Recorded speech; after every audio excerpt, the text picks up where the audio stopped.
Pemain keturunan Indonesia, Luke Xavier Kidd, memberikan sebuah kode sedang berada di Jakarta. Pemain berdarah Australia itu mengenakan jersey tim merah putih dan membuat publik menilai bahwa dirinya dipanggil ke pemusatan latihan Timnas U22 Indonesia.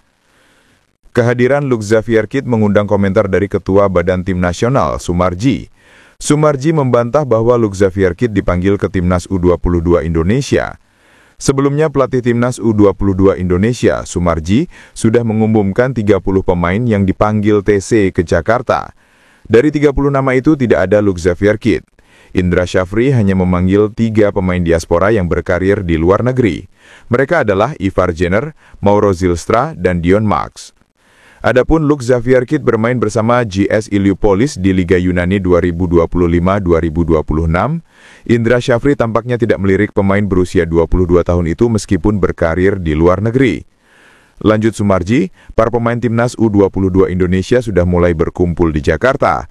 Diharapkan semua pemain Garuda Muda bisa komplit pada Senin. Selama TC, Timnas U22 Indonesia tidak hanya berlatih saja. Kaudel Arel DKK juga akan menjalani 2 laga uji coba melawan Mali. Timnas Indonesia U17 belum bisa memetik poin di Piala Dunia U17 2025. Pelatih Garuda Muda Nova Arianto menegaskan, anak-anak asuhnya masih melakukan kesalahan mendasar. Indonesia dilibas Brazil 0-4 saat menjalani matchday 2 Piala Dunia U17 2025. Sebelumnya, Indonesia juga tumbang. Tim Merah Putih kalah dari Zambia 1-3 saat menjalani pertandingan pertama. Di Piala Dunia U17 2025, pemain-pemain Indonesia sering mengirim umpan tanggung atau salah passing. Hal ini disadari oleh Nova.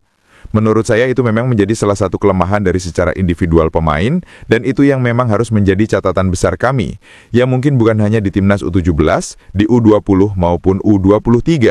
Tapi saya lihat itu menjadi salah satu kelemahan dari pemain kita, kata Nova. Indonesia masih akan melawan Honduras dalam pertandingan terakhir Grup H Piala Dunia U17 2025. Laga itu akan berlangsung di Aspire Zone Pitch 2 Senin malam WIB. Untuk menjaga peluang lolos ke babak gugur Piala Dunia U17 2025, Indonesia wajib mengantongi poin penuh melawan Honduras.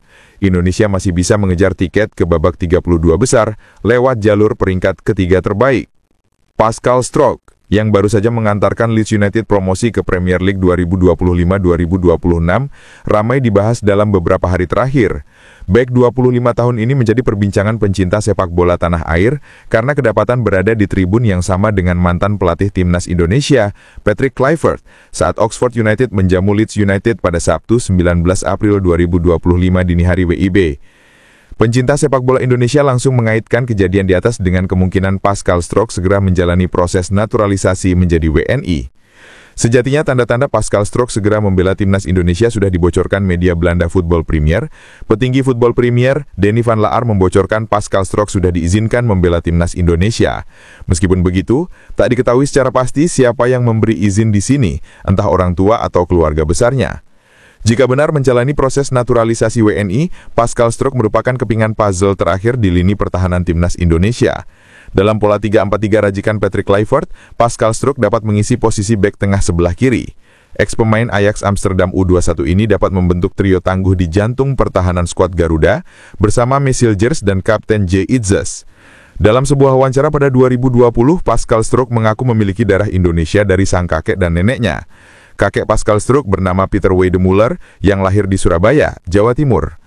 Menarik menanti pergerakan PSSI ke depan. Apakah pemegang 85 caps Premier League bersama Leeds United ini diperkenalkan sebagai calon pemain tim? Para pemain FC Twente menunjukkan solidaritas dan dukungan moral bagi rekan setim mereka, Maes Hilgers, yang tengah menghadapi masa sulit dalam karir sepak bolanya.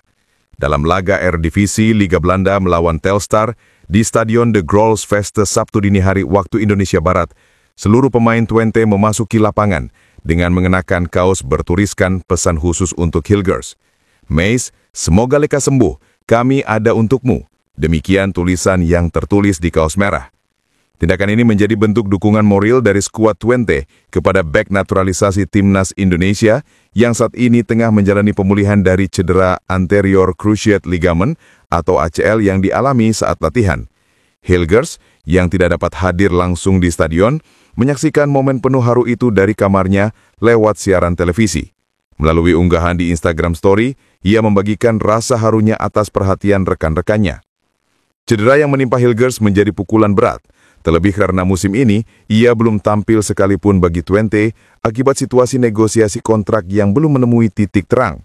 Kontrak sang pemain sendiri akan berakhir pada 30 Juni 2026. Sejak awal musim, hubungan antara Hilgers dan klub disebut mulai merenggang terutama setelah rencana kepindahannya ke klub lain pada bursa transfer lalu gagal terwujud. Twente kemudian memilih tidak menurunkan Hilgers di laga resmi selama proses negosiasi berjalan dengan alasan kebijakan internal klub. Langkah Twente tersebut mendapat sorotan dari berbagai pihak, termasuk Asosiasi Pemain Sepak Bola Belanda dan sejumlah jurnalis olahraga yang menilai kebijakan itu berpotensi merugikan karir sang pemain. Timnas Indonesia U23 yang akan disiapkan mengikuti SEA Games 2025 akan menjalani TC dalam waktu dekat ini. Sebanyak 30 pemain dipanggil, termasuk 2 pemain keturunan Ivar Jenner dan Mauro Zylstra. Kehadiran Ivar Jenner dan Mauro Zylstra tentu sangat membantu Indra Syafri dalam memperkuat kekuatan Timnas Indonesia U23. Apalagi sebelumnya pemain FC Utrecht itu sudah mulai tersingkiri dari skuad Timnas Indonesia senior asuhan Patrick Kluivert beberapa waktu lalu. Jenner tidak dipanggil saat Timnas Indonesia berlaga di ronde 4 kualifikasi Piala Dunia 2026 zona Asia. Kini sang pemain akan jadi andalan Indra Syafri di SEA Games 2025. Tentu yang menjadi kejutan adalah Mauro Zylstra, karena ia adalah salah satu pemain keturunan paling baru dinaturalisasi PSSI. Sementara sisanya adalah nama-nama langganan yang biasa dipanggil ke Timnas Indonesia U23. Sebut saja Jens Reven, Hoki Karaka, hingga Rafael Strukic. Selain TC, Timnas Indonesia U23 juga akan melakoni uji coba internasional, yakni melawan Mali U23 sebanyak 2 kali di Stadion Pakansari, Kabupaten Bogor. Ketum PSSI Erick Thohir beberapa waktu lalu belak-belakan bahwa federasi telah menggantongi 5 calon pelatih Timnas Indonesia. Dalam pernyataan di kanal YouTube Bukan Kaleng-Kaleng, Erick mengatakan PSSI akan lebih serius dan selektif untuk menjaring calon pelatih Timnas Indonesia. Dari sejumlah nama yang berseliweran sebagai calon pelatih Timnas Indonesia, sosok satu ini dianggap akan sangat cocok dengan keinginan Erick, serta bisa klop dengan Simon Tahamata yang bertugas kepala pemandu bakat Timnas Indonesia. Siapa dia? Dia adalah pelatih asal Kolombia, Juan Carlos Osorio. Selain memiliki rekam jejak yang oke, Osorio seperti dilansir El Futbolero saat ini tengah menjalankan proyek pendidikan untuk pengembangan pemain dan pelatih muda di Kolombia.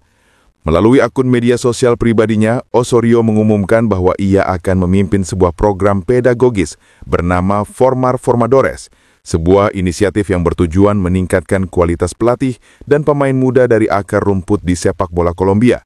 Ia menegaskan bahwa tujuan utama proyek tersebut bukan hanya melatih pelatih secara teknis, tetapi juga menginspirasi perubahan pola pikir dan membentuk karakter para pembina muda agar mampu menuntun generasi pesepak bola masa depan dengan nilai-nilai yang kuat. Dalam karir panjangnya, Osorio telah menangani 11 klub dan 2 tim nasional, termasuk Atletico Nacional, Once Caldas, Sao Paulo, dan Timnas Meksiko. Salah satu gelandang muda asal Liga Jerman dikabarkan membuka peluang untuk membela Timnas Indonesia. Langkah ini bisa menjadi solusi ideal bagi skuad Garuda yang akan kehilangan Tom Hey setelah dijatuhi sanksi oleh FIFA.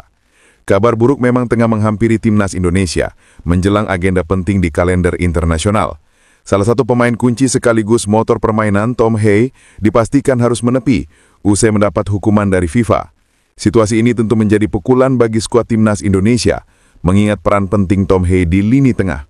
Namun ada opsi menarik yang bisa dipertimbangkan, yakni potensi kedatangan gelandang muda keturunan Indonesia asal Liga Jerman, Laurin Ulrich.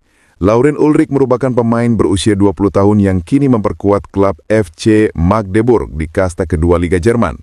Ia diyakini memiliki garis keturunan Indonesia dari sang kakek yang lahir di Surabaya pada masa Hindia Belanda. Jika PSSI tertarik menaturalisasi Ulrich, peluangnya dinilai cukup besar. Selain memiliki darah Indonesia, rekam jejak karirnya di Jerman juga sangat impresif untuk pemain seusianya. Dalam sebuah wawancara, Ulrich mengaku mengetahui adanya ketertarikan dari pihak Indonesia. Ia menegaskan saat ini masih fokus bersama Timnas Jerman, tetapi tak menutup kemungkinan untuk membela Garuda di masa depan. Pernyataan tersebut menjadi kabar baik bagi PSSI yang tengah mencari solusi atas absennya Tom Hey. Dengan potensi dan kemampuan yang dimilikinya, Laurin Ulrich bisa menjadi opsi jangka panjang yang ideal untuk memperkuat lini tengah skuad Garuda.